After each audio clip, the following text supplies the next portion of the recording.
Tole nagaan nagaarra caaluu nagaa waaqayyo waaqaa jiraata siniidhaaf habaayatu hordoftoota Qiddist YouTube jedhu jalatti kan argamtan lammiiwwan koo biyyoota garaagaraa keessatti argamtan hunduma keessaniif nagaa waaqayyo waaqaa jiraata siniidhaaf habaayatu warri maatii naa ta'aa jirtan galata qabdu gooftaan sinaa eebbisu siniin jechuun jaaladhaa walitti naa fuudhiisnee guddina obboleettiidhaa fi yeroo yaannu baay'ee namatti tola jechuudha. Ammayyuu qajeelfama yookiin immoo gara laafummaa keessanitti fufaa siniin jechuun jaaladha. Sinduwaarraa osoo hin taane anarraa sin barbaachisa kunis siniin jedha gooftaan sinaa eebbisu eebbifamaa siniin jedha.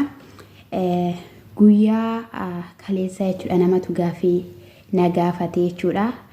Namni sun maal jedhee gaaffii na gaafate yookiin immoo maal jettee gaaffii na gaafatte isinitti fakkaata. Garuu amantuudhuma jechuudha. Amantuu yeroo isiniin jedhu beenteedha jechuudha. Namni waa'ee waaqayyoo sila amaneef miti kan beeku sila namanneef miti kan beeku dhiisu jechuudha. Faarfataadha akkasumas immoo tajaajilaadha. Garuu dallaala garaagaraa keessatti argama. Huccuu garaagaraa, moobaayilii garaagaraa, akkasumas illee laaptooppii garaagaraa, hojii garaagaraa hojjeta. Hin barsiisa, hin lallaba, hin raajaa, hin faarfataa jette jechuudha. Faarfataan hin hojjetiin, raajiin hin hojjetiin, daaqonoonni hin hojjetiin. Qeessonni hin hojjetiin kan jedhu hin jiru. Kun hin jiru jechuudha. Asumaan hin deebisu barbaada. Ishiidhaas keessaan deebiseeraa fi hojjedhaa nyaadhaa waan jedhee fi hidhakanii hojjetan jechuudha. Tajaajilaan kamiyyuu hojjechuun dirqama isaati. Tajaajila isaatiin ala jechuudha. Tajaajilli isaa akkuma jirutti ta'ee jechuudha. Tajaajilli hojii mitii akkasumas immoo maaliif hojii biraa hojjeta tajaajilli hojii mitii warra jettaniif yoo ta'e tajaajilli hojiidha. Waldaan tajaajilaa tokkodhaa fi mindaa kaffaltu qabaachuu dandeessi. Wayin immoo tajaajiltoonni mindaa fudhachuun barbaannis jiru.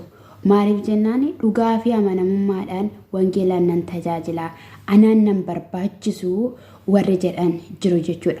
Isaan warra akkamiiti warra hojii dhuunfaa mataa isaanii qabaatanii wangeelas tajaajilan jechuudha. Faarfataanis hojii hojjechuu hin danda'a. Faarfattuunis, lallabduunis, raajiinis namni kamiyyuu hojii hojjechuu ni danda'a. Kadhachuu hin qabu. Hiyyeessa ta'uu hin qabu. Tajaajilaan wangeelaa hiyyeessa ta'uu hin qabu. Tajaajiltoonni hiyyeessa ta'uu hin qabdu. Waa'een immoo isa waldaan kanfaluuf qofa eeguu hin qabdu. Hojii mataa ishiitii hojjechuun ni dandeessi jechuudha. Kuni illiinaa koo keessayyuu jira tureyyuu jechuudha. Dhugaa waaqa dubbachuudhaaf taanaan jechuudha. Haniyyuu jechuudha.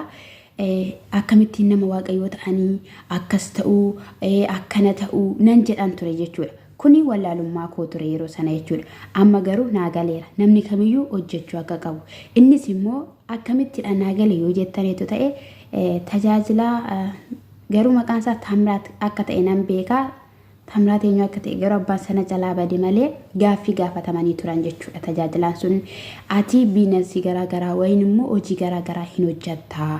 Kuni tajaajila kee faana hin deemaa jedhanii gaafatamnaan maal jedhanii deebisan isinitti fakkaate ani tajaajilaa ta'ee hiyyeessa ta'uu hin qabu. Tajaajilaa ta'ee harka namaa eeguu hin qabu. Akkasumallee hojjedhee argachuun na barbaachisa. Hojjedhee ofii kootiif of danda'u na barbaachisa. Waldaa koollee deeggaruu na barbaachisa. Akkasumas immoo dadhabdoota waldaa koo dhufan, rakkattoota waldaa koo dhufan, beelaanii kan waldaa koo dhufan, wantoota garaagaraa rakkatanii kan waldaa koo dhufan waaqayyo kan itti dubbate achumarraan deeggaruu nan danda'a. Yoon qabaadhe kan hin deeggaru yookaan immoo ganaan sabaadhaanii buusii buusaa jechuun dhaqa.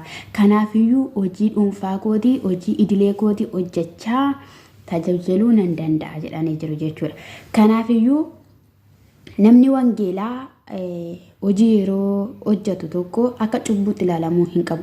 Wayin immoo akka badiisa tokko, akka balleeffama tokko, akka wanta hin taane, akka wanta ceeboo tokkotti ilaalamuu hin qabu.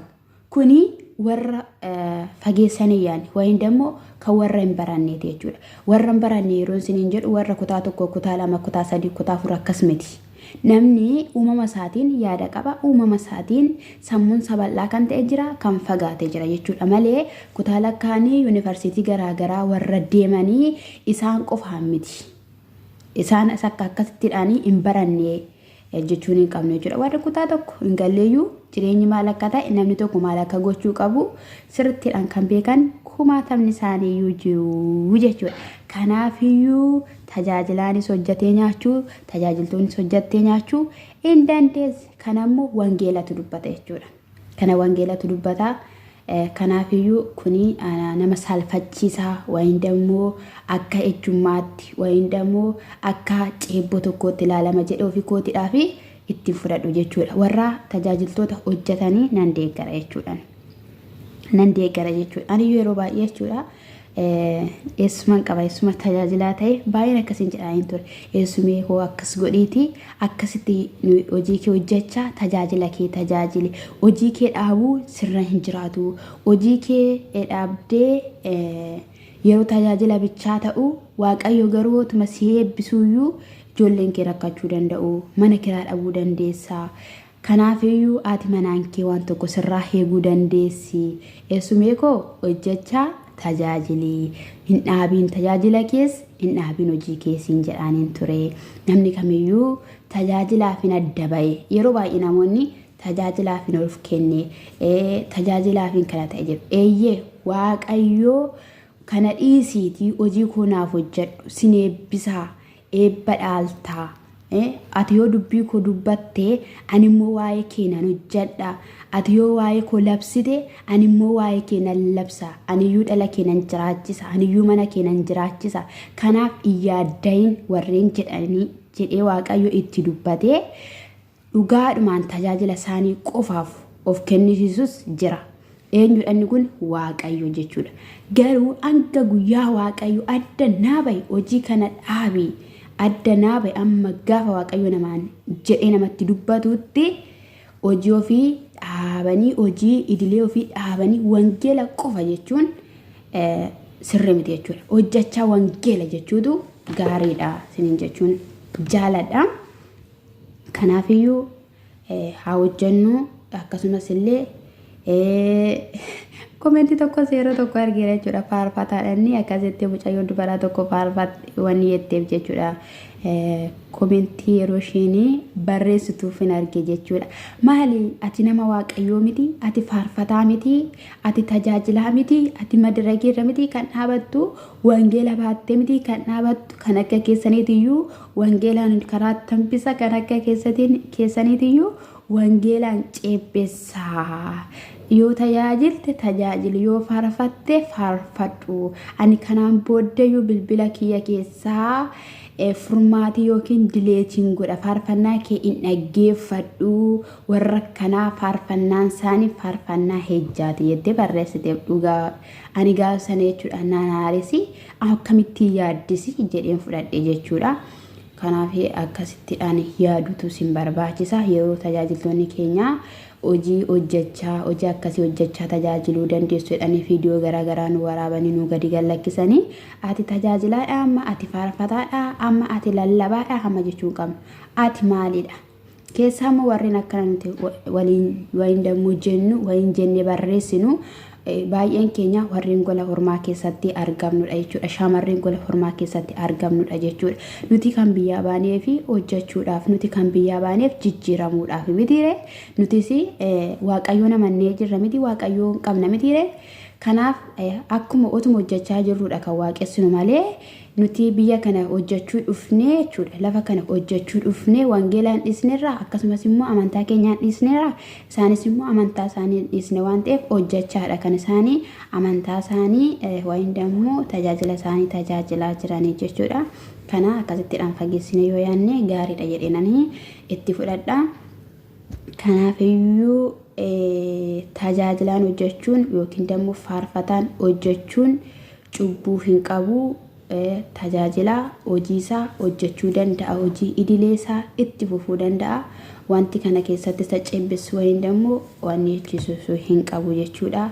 Harka namaa eegurraa, ija namaa eegurraa, wanta garaagaraa eegurraa akkasumas immoo maatii ofii eegurraa yoo ni tajaajilaa ta'ee ishiin qofti suuqii keessa dhaabbattee hojjettee fiduu qofa osoo hin taane jireenyi wal gargaarsaan keessaayyuu jireenyi bara kanaa jireenyi hamma wal gargaarsaa yoo ta'een alatti namni tokko qofti hojjetee eessatti iyyuu baasuu hin danda'u waan ta'eef tajaajiltuu tajaajilaa faarfataa faarfattuu qeesii hojjechuun hin danda'ama wangeela tajaajilaa siniin jedha. Asumaan ka'ee faarfana tokko sin affeera. Siniin jechuun jaaladha. Ejoo ani immoo jechuudha ramadaana kana keessa sababiin ani viidiyoo waraabuuf maaliif akka ta'etti ta'een jedha ayyuu afaan viidiyoo goggore maaliif akka ta'e beektu madaamin koo irrafti. Ani waaqayyo kushina keessaa na baaseera. Garuu haa ta'uyyuu malee fooqii kanarra guyyaatti gizee 22 yoon deebi'u baadhe uumaa asii fidii achi fidii as fuudhii asiin buusi asiin gadi buusi asiin ol baasi maanuma ishiin jettu iyyuu hin beeku jechuudha madaamin kiyya. Haa ta'uyyuu malee mucaa kan daa'imadha kan mana kana keessa jiru daa'imni isaanii xixiqqashuruudha inni hangafa jedhamu waggaa 10 sinettan hima waggaa 10 isaa gadi jechuudha ijoollee 7tu jira. Isaanidha jechuudha innaa shirraftanii kan warri kaaniin iyyuu jechuudha kun sagalee isaanii hin dhaggeeffattu mucittiin innaa raftedha kan inni dafee viidiyoo koo waraabadhu jechuudha. Ramadaanni kun dhumnaan baay'ee naaf waan mijatu natti hin fakkaatu garuu immoo Yesuus gooftaadha. Nana mana kanaafidhaan siniin jechuun jaaladhaatti muddee jira. Sin immoo beektu sinu maala sin gorsaree rukuttanii bira darbitu sila gootota lammiiwwan koo Oromoowwan koo baay'een sin jaaladha. Sababbaa kooti faarfana kana sin affeera ishii naaf affeerama.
Elakasi kabanne rakuno. Elakasi. Fudanne Yesusini fudanne. Elakasi kabanne rakuno. Elakasi amanne rakuno. Yesusini fudanne rakuno. Labbe kenyatti fudanne rakuno. Tole gooftaan sana eebbisuu faarfataa keenya atis eebbifamii addunyaadhaan sin jechuun jaaladha. Sin hordoftoonni koos eebbifamaa gooftaan sana eebbisuu guddaa isaa sinin jedha sinan jaaladha sinan kabajaa si waliin haa ta'u eebbifamaa.